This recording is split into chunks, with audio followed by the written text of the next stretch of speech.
Welcome to the Popish Plot. I'm Nate. I'm Jessica. And I'm Mike. Today we're here with another biography of an American person of color on their path to sainthood.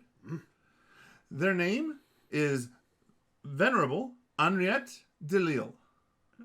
And you're going to be horribly disappointed because not only do we know when and where she was born, we actually know, like, what block she grew up on. Whoa. I'm calling shenanigans here. I'm totally fine with saying that someone was born on one of 3 distinct islands somewhere in this 15-year block. Yeah, you got us all built up to be respectful of the fact that we just really don't have an idea when or where this person came from exactly. And now you're gonna just drop in here and be like, no, we know exactly where they grew up, when they were born, and I mean, come on. You're saying that if I went down to New Orleans today, I could probably go there and see like a historical marker or something. Quite possibly. Well, you know, I like it. Just as a change of pace, I like it. Yeah, we'll approve this. I'm glad that now everything is certain and there are no more questions. We do have more questions. No, wait, come on. We answered all of the questions we would normally have. What other questions could we possibly have? Well, first, we know she was born March 11th, 1813 in New Orleans of the U.S., and she grew up in the 500 block of Burgundy Street. My goodness, that's specific. Yep. We know she died November 17th, 1862 at age 49, also in New Orleans.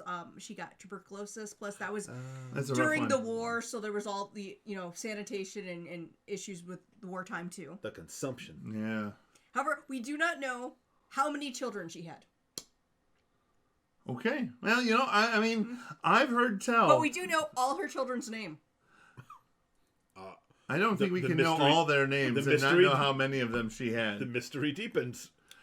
Care to shed some light? Look, I've heard tell of some other American Catholic families who just had so many kids that really keeping track of how many of them there were was just a little tricky. If there are 3 ginormous Irish families in one tenement, who's to know which kids are yours? Yeah, exactly. Anyway, she had up to 2 sons. Up to? Yes. Well, the issue is she probably had 2, but they were both named Henry. Oh, sure. That would be confusing. Because each one died before turning 3. Yep. And at that time, in the system she was in at the time, it was common that you named your son, the firstborn, after its dad. Yeah. And if they passed away, because, childhood death was fairly common, you then named the next one also after their dad. Yeah. No, totally I get it. I'm on the trolley now. Mm-hmm. Okay. All right. She's the... unofficially the patron of pretty much any form of equality you could think of. Racial equality, gender equality, social equality, educational, health, as well as the obvious ones of New Orleans and the Sisters of the Holy Family, which is, of course, the order that she was founding. Well, that's what a foundress is for. Mm-hmm. We not only know about her life, we know about her family's life. We know her mother was named Marie Joseph Diaz, who was a free woman of color, and her dad was Jean-Baptiste Lille Safrère, which was sometimes called DeLille, who was a French-born white man. And they were in a common law marriage that was common in what was the plaçage system, which was a thing that was common in New Orleans, where largely free women of color would be common law married to a white man. Yeah. Because of the whole thing with not legalizing interracial marriages, right? Sometimes it was because it was illegal to have interracial marriages, but a lot of it had a kind of a known about mistress air to it. So they'd marry her. They'd marry them when they were young, where essentially she was a kept woman who had one guy, not so much that they were a couple. Yeah. And a concubine. And then when he got older and got wealth and stuff, he would then marry a white woman, and she would be the mistress for the rest of the life. Sure. There are a few times where they always stayed together, but he never married anyone else, and it was a slightly better, they just legally couldn't get married situation, but there was always, as in a lot of these things, a certain amount of racism and power inequities into it. Yeah. So this was a system that her mom was in. her grandma was in. There were some things that were given to the woman that was part of the system. Their kids were taken care of. Oh, yeah. They were given an education. If they weren't free, quite often the had to be made free, right? I mean, if they weren't already free, they had to be. It wasn't required, but it was common that you would then free them along with any kids that are yours. Okay. And so again, let's not let the perfect be the enemy of the good. Yeah. So her mom was part of that. Her grandma was part of that. In that her maternal grandparents were a Spanish merchant and a Creole woman who was also seems to be free. Her great grandma was a West African slave, making her 7th, 8th white, or an octoon. Mm-hmm. For the word 8th. Yeah. So her siblings passed as white. Like if you filled out a census, they all said we're white. She always went with she was a free woman of color, which caused issues, especially like with her brother, because if you're living in the same town and you're like, I'm 100% white, and your sister who has the same parents is like, I'm black. People are like, wait a second. Yes. Yeah. Mm-hmm. Yeah. So he ended up like moving a few towns over so that way he could pass. But even though she was such light skin that she looks whiter than some, in the pictures, people who are actually like just from like, Southern Europe. Mm-hmm. She always was, I'm an African American. Well, again, we use the terms white and black, but these are not primarily based on physiology. Yeah, they're not even really good representation of the colors as they are known in the color tree. I mean, I am Caucasian, but I am not by any standard, any artistic standard, white. Yes, well, I am so pale that I look white, but if we actually did, family stuff, I'm probably a good percent not European. Well, that's what's great about, Star Trek Enterprise, where the Andorians call us pinkskins. Yes. But anyway, growing up, she had been taught French literature, music, and dancing. Ooh. This was all the type of skills that the mistress in the system were expected to have. Yeah. So. But she was also taught useful things like nursing skills and how do you make herbal medications. And as a young child, she grew up and she went to the balls that were common where all the, ladies would show up and the guys would, Well, and here's where I have to take just a little difference is that if your primary goal is to land a socially advantageous marriage, then some of these skills are very practical. If you're charming, if you know how to dance, if you can do these things, that can help you climb the social ladder and make your condition and your children's material condition much better. Yes. Practical. Which is why there's the question of, how many sons she had, because she was part of the system. Mm-hmm. When she was in her early 20s, about 24, she had a conversion experience where she completely rejected the system, even though in the whole hierarchy of the town, she was, high up for Yeah. But she still knew that this wasn't right. Yeah, it's not right. You know. At the time of the conversion experience, I have a quote that she wrote in a book on the Eucharist, which is in French, so I will attempt to remember my 3+ years of French.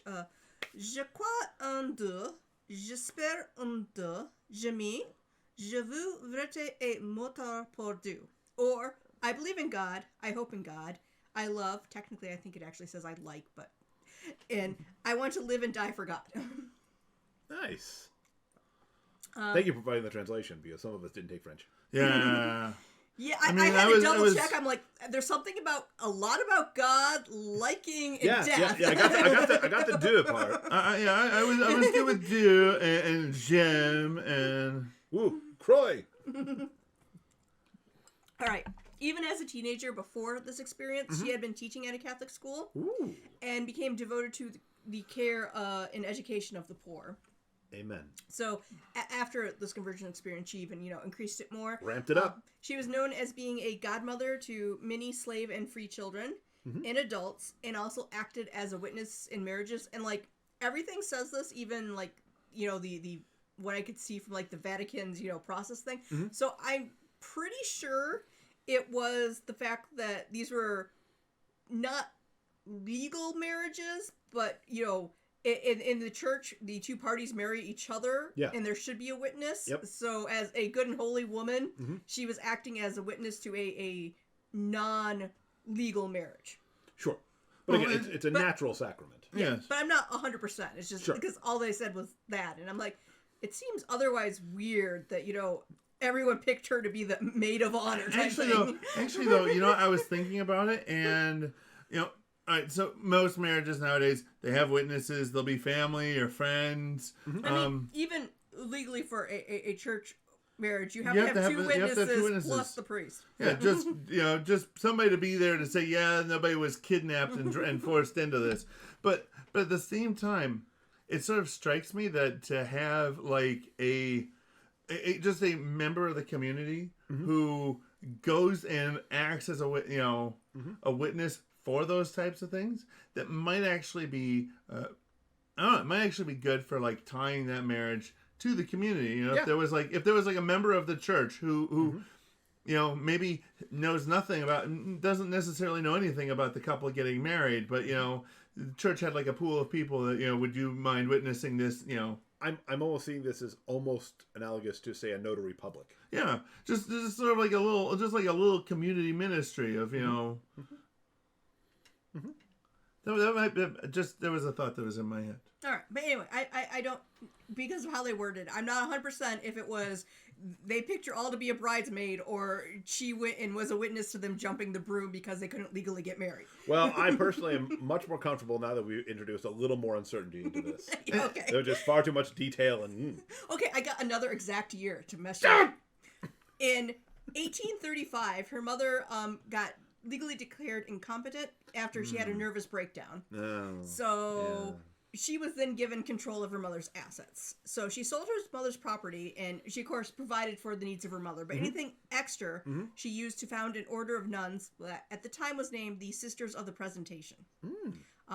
Because, as we already discussed with Mother Lang, due to the racism of the time, she wasn't allowed to join an existing order in the area. Yeah. I mean, technically, Mother Lang did hers earlier, but she was way up in Maryland.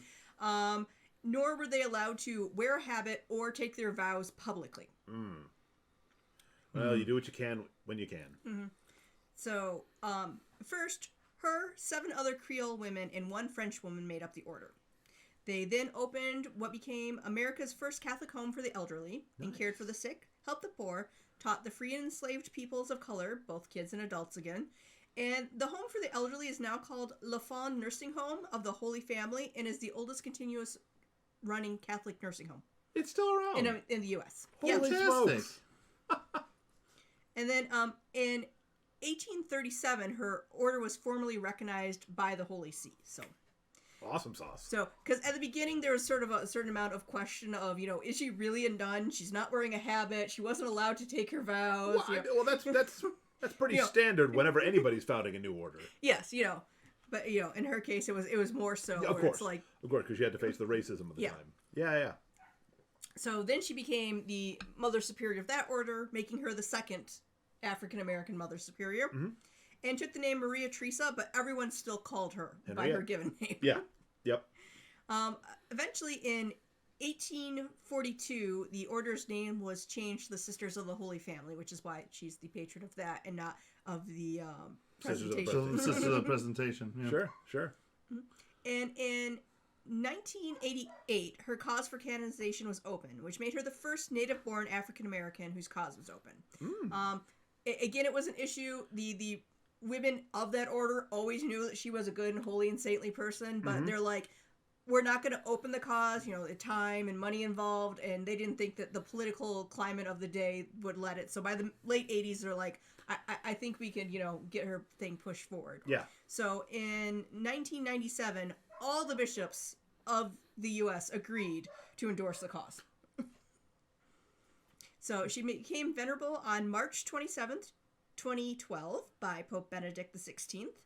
And there's currently at least one medical miracle under her investigation. There was multiple ones. I know one of them was already found to be not enough to be a miracle. I don't know which one. But a couple I read about that seemed to be promising as being one is there was a teen in Little Rock who had an aneurysm, ended up going into a coma.